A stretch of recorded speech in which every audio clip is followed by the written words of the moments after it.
I think that once I kind of started to see that response that the work brought about in people, I really leaned into it. I tend to play around with, in my work, I've dealt with themes of like, of heroism, of Afrofuturism, and this idea of like, I've said it a million times, but like empowerment over power, right? Because it's such a real thing, where we don't have, again, the stance on community is a lot different from when I grew up to what it is now, right? And I think that like, we don't have those icons anymore, those heroes anymore, and we've sort of we're left out to see without some sort of guidance for real. And again, not to say that we're completely lost or anything like that, but I just feel like a lot of the work and the attention that I put into the work in terms of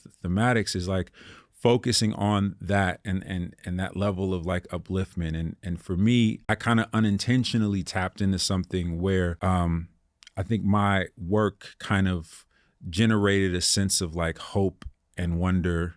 And I think that once I kind of started to see that response that the work brought about in people, I really leaned into it. I think as I get older, I try not to lose that, even though it's hard, right? It's harder to find hope. It's harder to stay and be optimistic at times, right? The older you get, the further the curtain gets kind of pulled back, right? The more you see, 1000%. right?